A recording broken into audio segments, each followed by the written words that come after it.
Love math, yes. I like how that came naturally. I mean, Mr. Gray's rubbing it on me. I gotta be a mathematician then. Exactly, love math. Okay, so today we are going to talk about slope.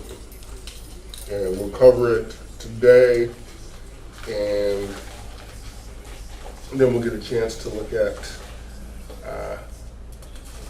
multiplying expressions. Okay, so let's talk about slope first.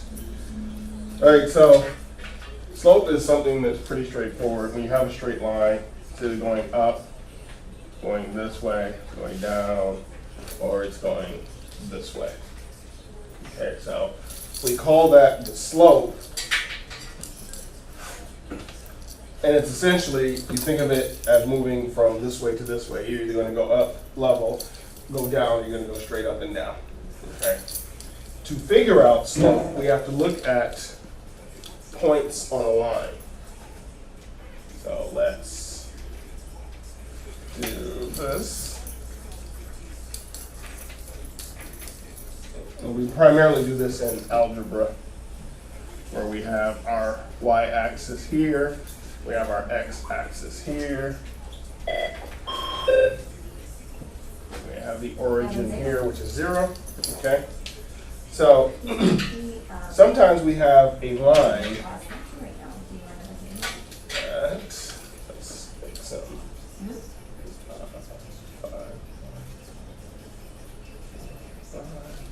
Oh, yes, you told me to do that. Okay, well, go ahead.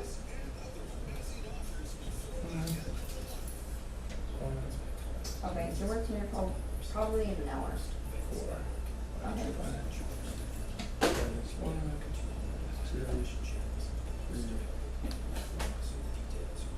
Okay, so I just drew the points, and essentially the whole, this is called the coordinate axis. It really is just two number lines. One number line going horizontally, one number line going vertically. And every point here has an x value, meaning a certain distance this way, and a y value, a certain distance this way. Okay. So in this instance, if we look at this point here, That would be 3, 4, or what? 4 or 3, we put the x value first. So we write these in terms of, we put the x value, comma, the y value. So the x will always go first, Yes, no matter yes, what? Yes, the x goes first, whenever we write the coordinate pair. So we write this pair, so in this instance, it'll be 4, comma, 3. 4 in the x direction, 3 in the y direction. So I got a quick question. So let's say it'll be in the negative. Let's say it'll be 4, and let's say 4, negative 4. Okay. So the x will still come first? Yes, that's correct. So it'll be 4, comma, negative 4. That's correct. So if this were the point we're looking at, the x, whether it's positive or negative, always comes first, and the y comes next. Okay. So whenever we're talking about a line is essentially a connection of different points. All right. So if we wanted to connect a point, so let's say we had a point over here at, let's say, negative 3, comma, positive 2. And if we were to draw a line, if we were to pretend I could draw a straight line,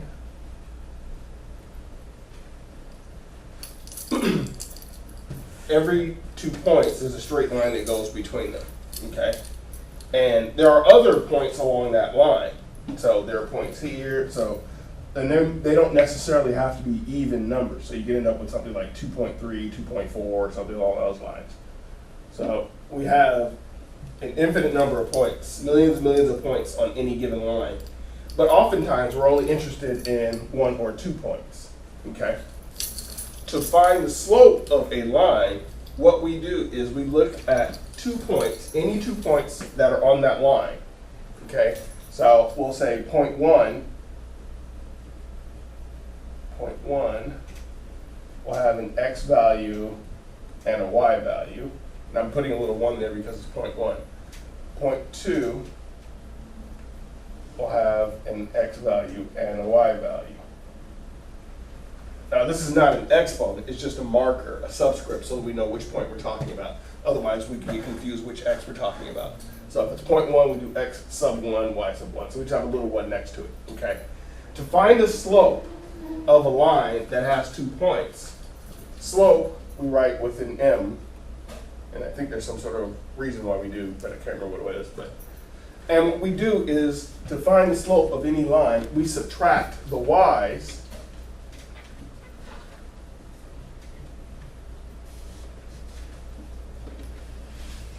and then divide them by the x's.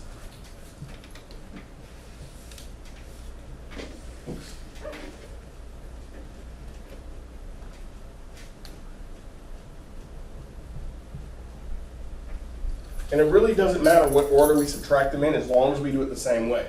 So if it's going to be y2, which is this one minus this one, then we have to do it the same way, then x2 minus x1.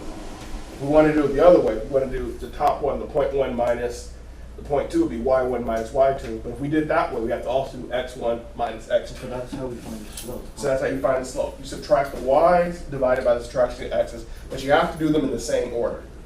So in this instance, we would do the y's, so the slope for this one would be the y3 minus, this y would be -2.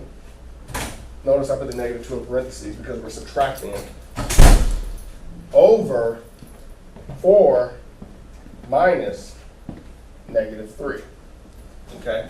So we subtract them. Now if they're already a negative and we're subtracting, in this instance it would be 3 plus 2, because subtracting a negative is the same as adding a positive, over 4 plus 3, which would give us 5 over 7.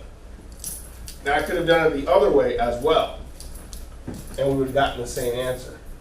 So I could have done -2 minus 3 over -3 minus 4. -2 minus 3, we're subtracting, so we go this way. We end up with -5. -3 minus 4, we're subtracting, we end up with -7. We know from before that a negative divided by a negative will give us a positive, and we end up with 5 sevenths.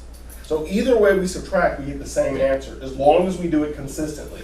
So if we want to subtract 0.2 first, we have to do both the y and the x that way. If we want to subtract 0.1, then we have to do the x and the y the same way. So it doesn't matter what order you do it, to get a slope, you get the same answer, 5 sevenths, no matter what order that you do them. Okay? So that's how you find out what a slope is. All right? Any questions on slopes? All right.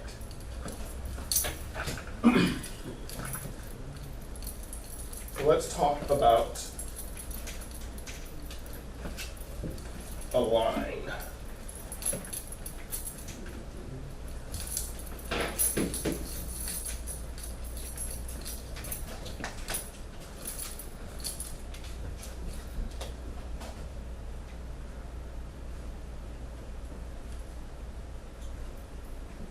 X, this is y, this is 0.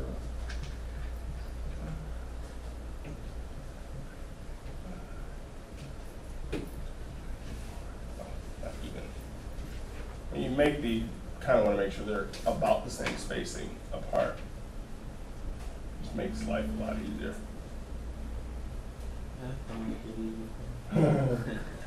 Okay, so now we've talked about the slope of a line. Now, there are times when a line crosses one of these axes, either the x-axis or the y-axis, okay? So let's give an example of a line. Let's say I had a line that crossed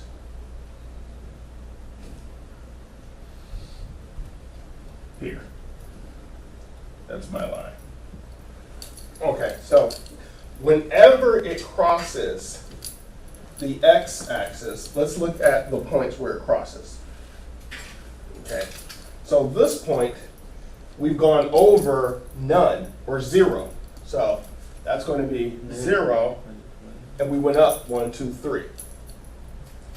So if it's on the line, we've not moved at all, so we didn't take any steps. We took 0 steps. What do you mean if it's on the line like that? If it crosses here, if any point on this, on the y-axis, we've not moved this way or this way. We've taken no steps in the So x it'll be direction. 0. It'll be 0, yes. So the first number will be 0. Here, we've taken 1, 2, 3, 4, right? But we've not gone up or down. So that's going to be 4, 0. Okay? So wherever you cross this line, or wherever you cross this line, you'll notice that one of the values is going to be 0.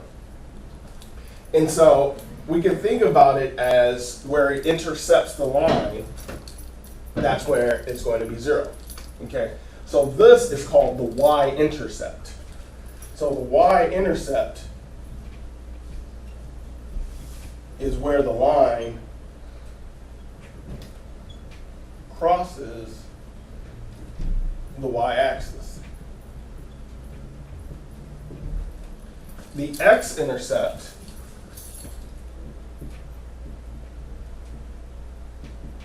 is where the line crosses the x-axis. Okay? So it may get you a little confused because you say, wait a minute, then why is that 0 here if it's the y-intercept? Well, by definition, anywhere along the y-axis, x has to be equal to 0. So no matter what. If I'm here, x is 0, because I didn't go either direction here. The same thing with this one.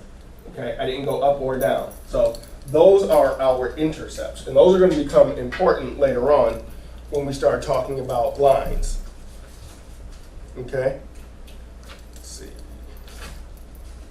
there anything else we need to know about slope?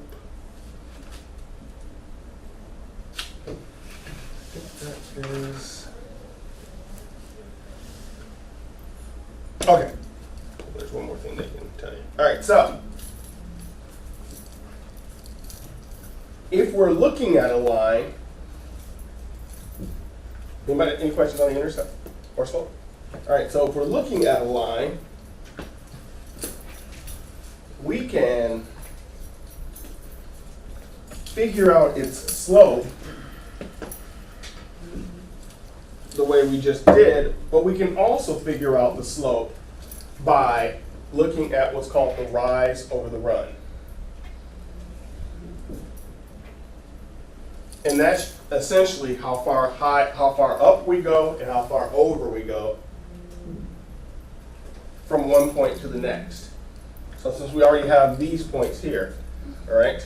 So the rise, how much did I go up? I went up 1, 2, 3, right? That make sense? Mm-hmm. So then that would be a 3 for my slope. And then I went over how many? I'm going in the positive direction. 1, 2, 3, 4. So that is my slope. So if I go from one point to another, it's the distance up or the distance across. But I can go backwards if I want, right? If I start here, I'm not going up, I'm going down. So we can do down and back as well. Okay, we go 1, 2, 3, which would be -3, and then back 1, 2, 3, 4, -4, and a negative divided by a negative is a positive, which will give us 3/4. Okay.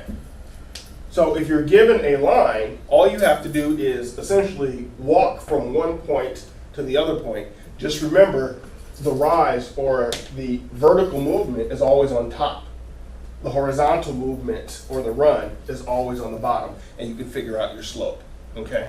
So they may give you one of these lines here, and they may ask you for the slope of that line. So they're just gonna ask for the rise run? Well, they'll say slope. And you just have to remember this, rise over run.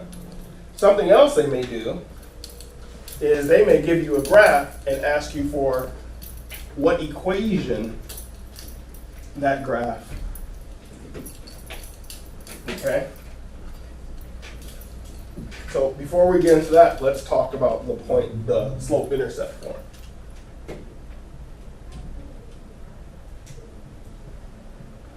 Okay, so sometimes you're going to end up with a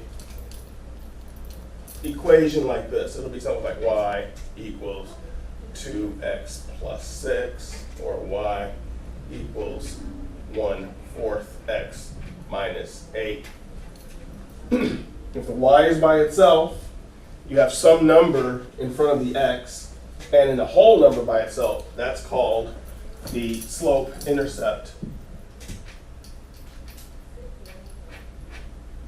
Sometimes they call it the y-intercept. Now, they won't ask you for the definition, so you don't need to know that, the definition. You could have something like this as well. And because there's no value here, there's an invisible 1, remember? So the slope would be 1. Okay? So if you have a formula in this, then that is the equation of a line. Now, there are two numbers here that are important for us. One is this, which we already talked about, which is the slope. And again, I have no idea why it's an M. I think it's some sort of Latin version. And then here we have another number. This is called the y-intercept. And we already know where that is, right? The y-intercept is where it crosses the y-axis, okay? So they may give you a graph, or they may give you something like that, and you have to figure out what that means. So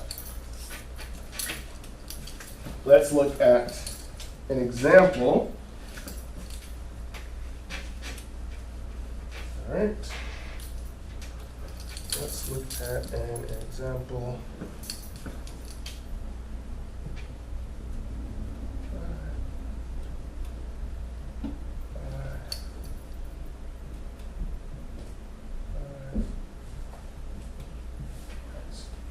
This is the y-axis, the x-axis, and we're going from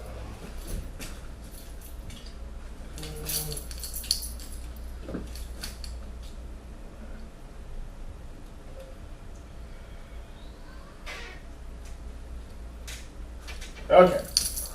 And so they're going to ask you, what is the equation of this line? Okay. And essentially, they want you to look at multiple choice questions, and they'll give you these options.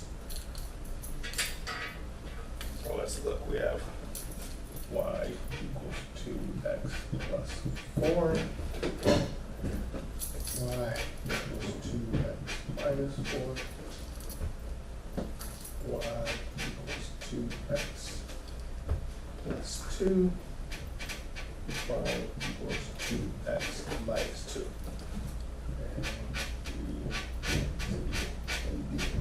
So they will ask you, for this graph, which one of these is the right equation, okay? So let's figure it out. Well, first of all, let's figure out the slope, all right? So we know, and it's pretty simple, right?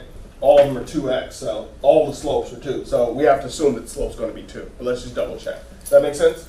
They didn't give us any different choice. So the slope's going to be true for one of these. So let's double check. All right. If I go 1, 2, that's up, that's 2. Then I go over 1, that's 1. So the slope is 2. Okay, everybody see how I got that? All right, so what is the y-intercept? Where does it cross the y-axis? At what value? -2. -2. So which one of these would be the right one? D. D, right?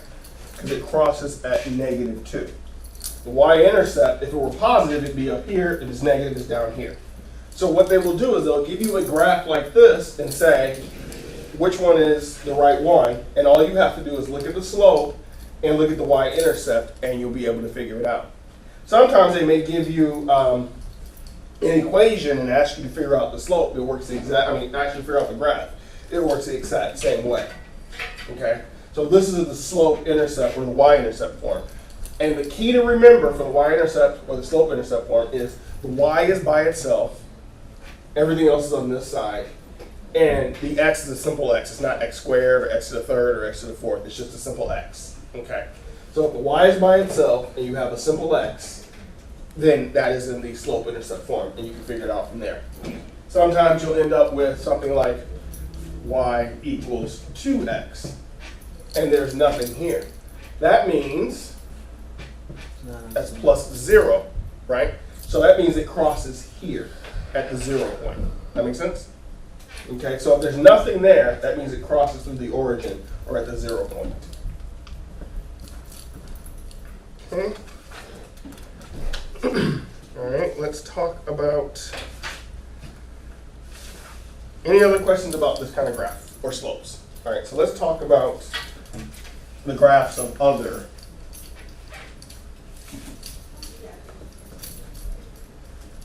types of equations.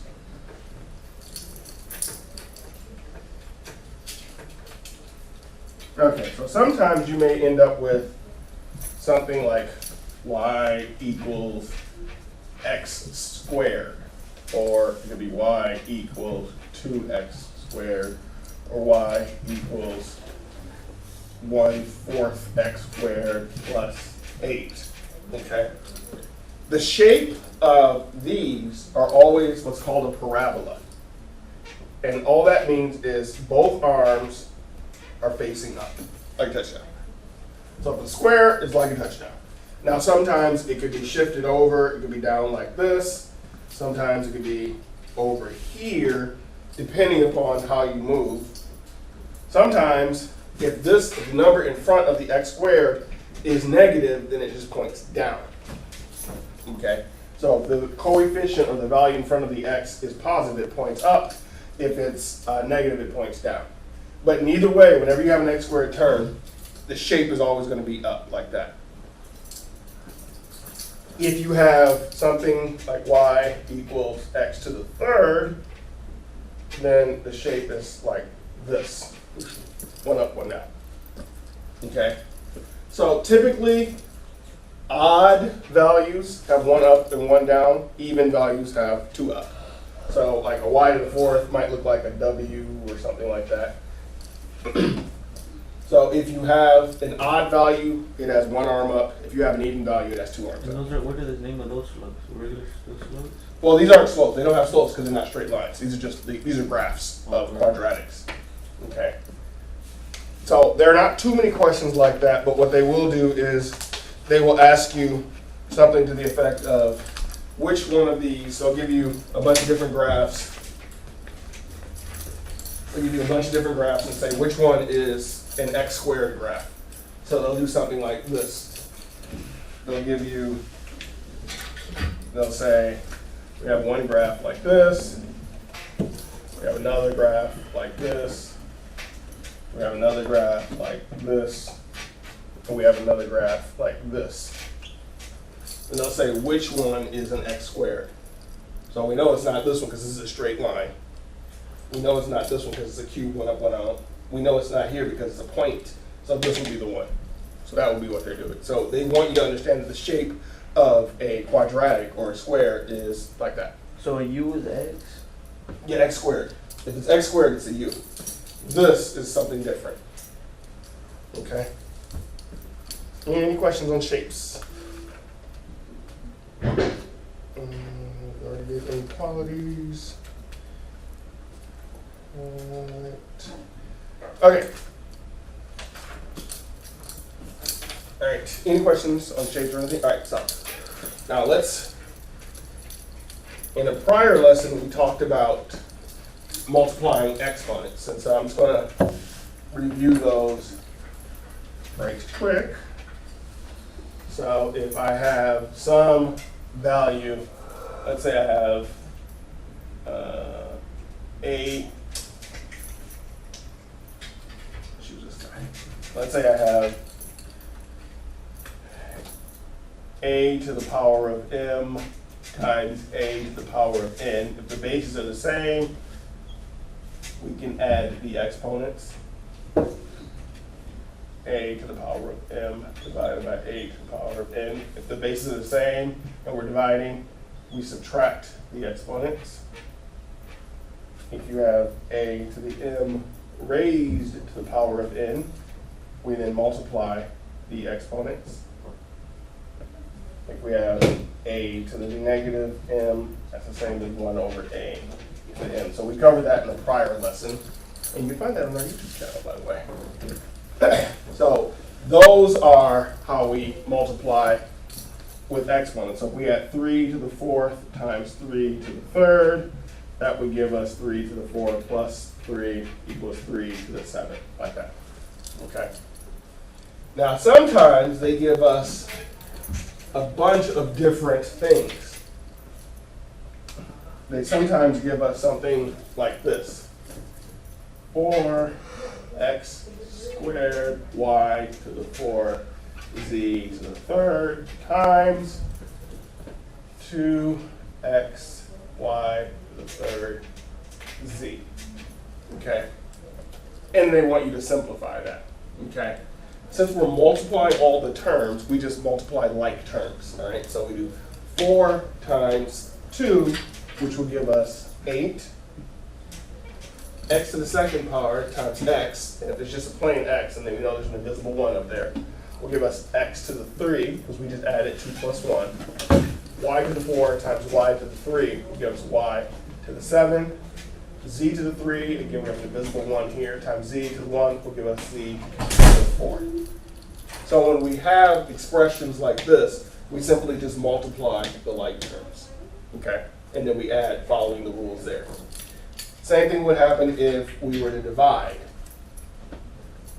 Let's say I had 9x, 5y, and z to the 3rd over 3x squared y to the 4th and z.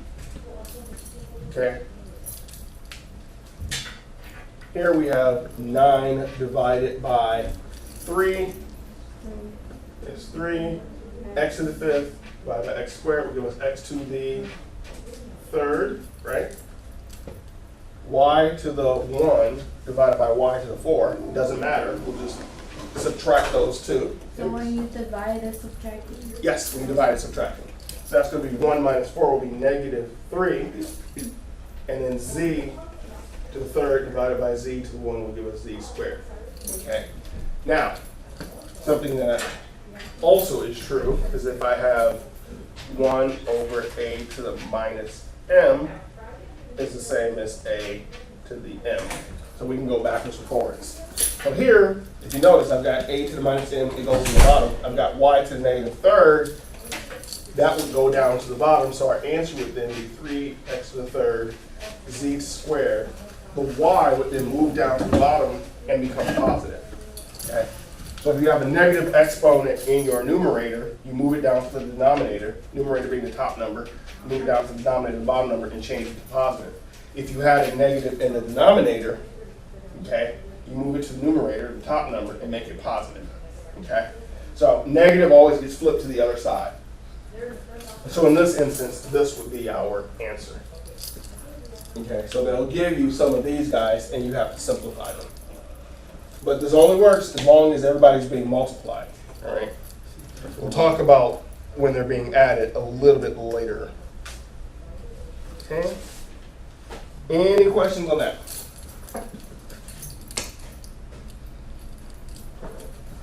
Okay. So we'll cover one more thing because this is a short lesson, which is kind of cool.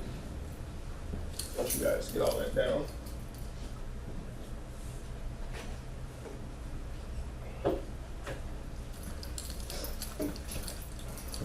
So I have a question. Yep. So let's say you're doing that, and let's say you multiply it wrong, and then the whole answer is wrong, right? Once you That's multiply correct. it once wrong. Yeah. If any of them are wrong, then the whole thing's wrong.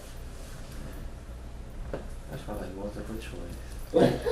Well, multiple choice, you can always tell it because that the whole case is on multiple choice, so you always get that. Okay. In the new test that we're doing, the high set is also all multiple choice. On the old GED, there was a fill-in section, but the newer test that just got released, the high set, it's all multiple choice as well. So both the KC and the high set are multiple choice. But they're making this one, isn't this GD harder? It's a little bit more challenging than the other ones. A little bit more challenging. Okay, so any questions on this? All right, now the last thing we're going to talk about is the point slope form. Alright, so this happens when they give you 2 points and they want you to come up with a line. So they will say, let's look here. Let's say I gave you 3 and 4, and let's say I gave you, oh, I don't know, 2 and 5. All right. So they'll give you 2 points, and they'll say, what is the line that connects these 2 points? Okay. So we have to use something called the point slope equation. Okay. All right. So remember, we'll choose this one as point 1. This is point 1. This is point 2. So this is x1, y1, x2, y2. Okay. The point slope form allows us to use these to create a form. So the first step in the point slope form is to find the slope. The slope we know is equal to y2 minus y1 over x2 minus x1. So in this case, it'll be 5 minus 4 over 2 minus 3. Right? And again, we could have done it the other way if we wanted to, but we just chose this way, which would give us 1 over negative 1. That's not what I wanted to do. That's too easy. Let's do that one. now. It's too easy. Let's make Come this. on now. You gotta make it as simple. as No, it's possible. too easy. Let's make that a 6. Yeah, make that a 6. All right, there we go. So 5 minus 4, 2 minus 6, that'll give us a negative 4. So our slope is negative 1/4. Okay. So we know that we started off at 1 point. We because it's 1 over 4, we would go up and then back 4, or we can go down and then forward 4. Okay, either way is fine. Because this 1 over negative 4 is the same as this. So it doesn't matter if the negative is at the bottom or the top. We usually write the negative out front because it doesn't matter. So either the bottom is negative or the top is negative. If we use this one, then the rise is up, and then we're going to go back because it's negative. Or we can use this one where we're actually going to go down and then forward. So it doesn't matter where the negative is. In this instance, because negative's here, we could easily just do it there.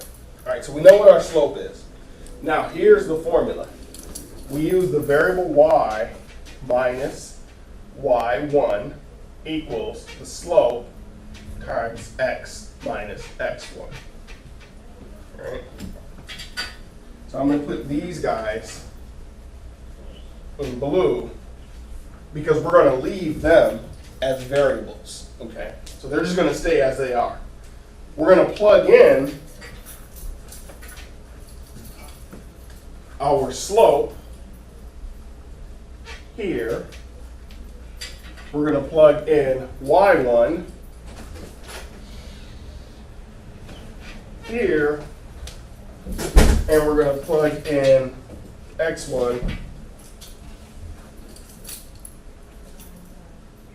jumping over there. Okay, so that's what we're going to do.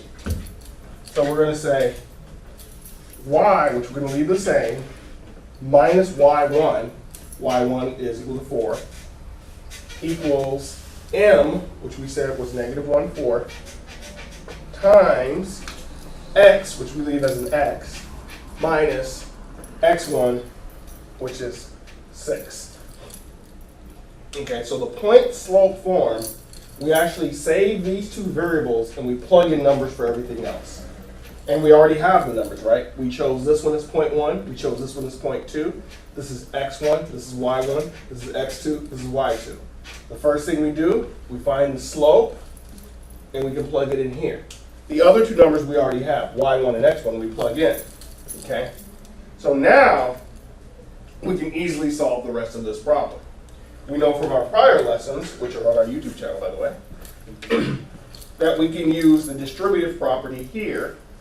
Because there's a number outside of parentheses, we distribute this one here and this one here we end up with y minus 4 is equal to negative 1/4 x, right? We have a negative times a negative, which will give us a positive.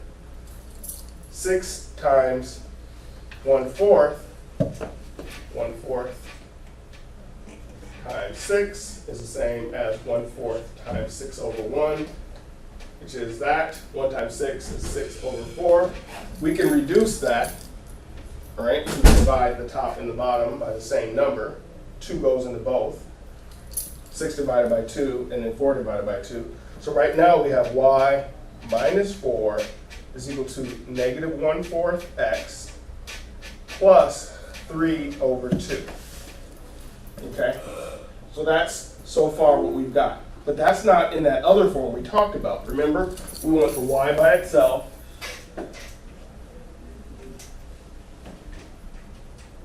This is what we want. So we got to get that y by itself. Okay? And we know from our other equation from before, when we solve, we want to move this to the other side. So I'm going to get rid of this y by adding 4 here. Whatever I do to one side, I need to add to the other side. So I need to add 4 over here. So we're not going to add it to this x because this is not a whole number, but we can add it to this 3 over 2. Okay? Let's erase some of this stuff over here. So I have 3 over 2 plus 4, which is the same as 4 over 1, right? That one's going to be the same. I'm going to get a common denominator. 1 times 2 is 2. Whatever I do to the bottom, I have to do to the top. That'll give us 8 over 2, okay? And so that'll be 3 plus 8, which will be 11 over 2. So our final equation is going to be y equals negative 1/4 x plus 11 over 2. That's terrible looking too. So this is how we go from a point to an equation.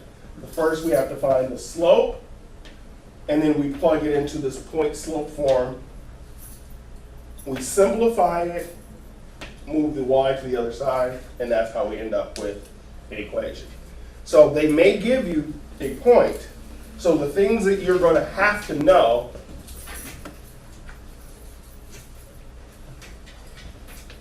you have to know this formula.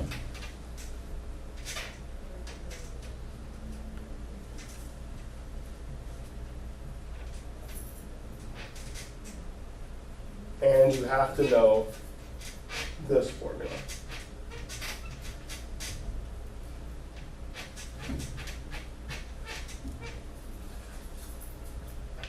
Okay.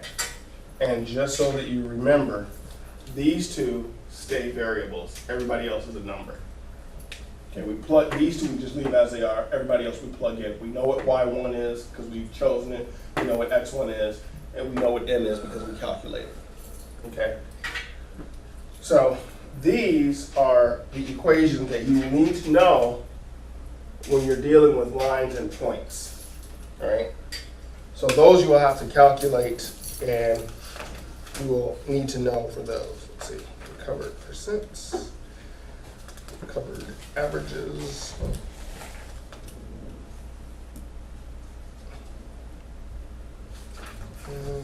Let's see. I think we can cover one more. We already found the y-intercept. Yeah, oh, we're ahead of schedule. Oh, one more thing. I know I said one more thing before, but one more thing. All right. Sometimes they will give you an equation and ask you to graph it.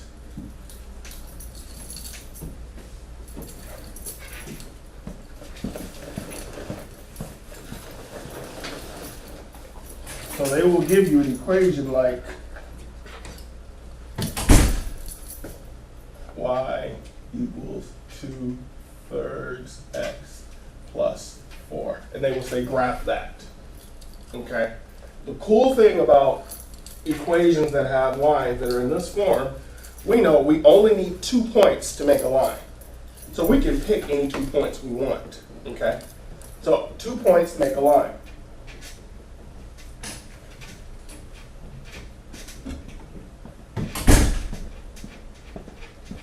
All right, so typically what happens is they tell you to make an X, Y chart and plug in, all right?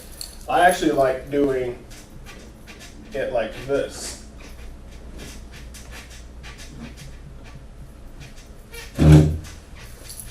I actually like doing it like this, so I can see what I'm plugging in. All right, all you have to do is pick an X, solve for Y.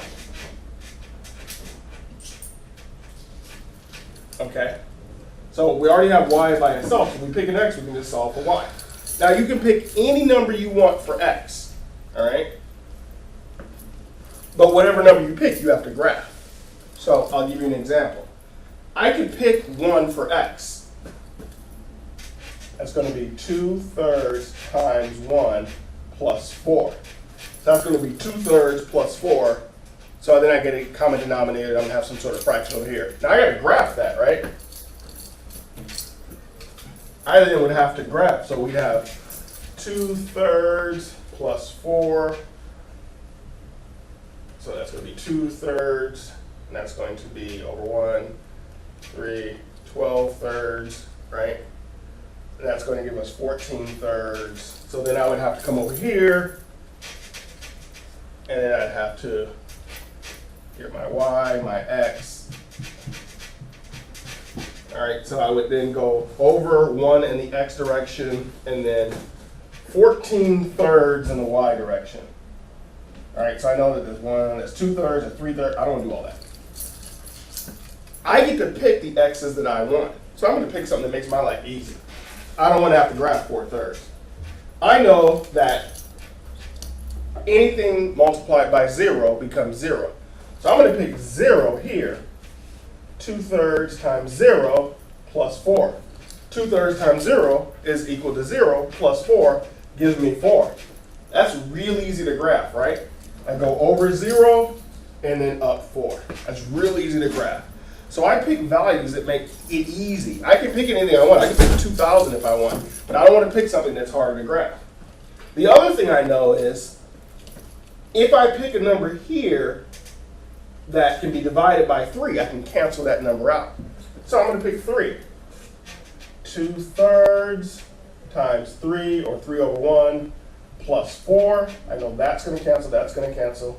I'm going to be left with 2 plus 4 gives me 6. Again, something easy to graph. I go over 3, then I go up 6, around there. Now I've got my line. Because you can pick whatever X you want, pick X's that make your life easy. Don't just automatically pick 0 and 1, because like I showed you 1, you end up with 14/3 and you have to graph that. Pick a number where stuff cancels out. So if you have a fraction here, pick a number that you can cancel out when you multiply by that fraction, right? I can pick a 6 here, that would cancel. I can pick a 9, I can pick any multiple of 3. So what you want to do is you always want to pick a number that can cancel out a denominator.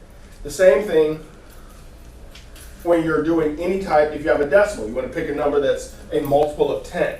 You always want to pick something that makes life easy for you. You get to pick the X and solve for the Y. So pick an X that makes life easy, and then you can graph it easy.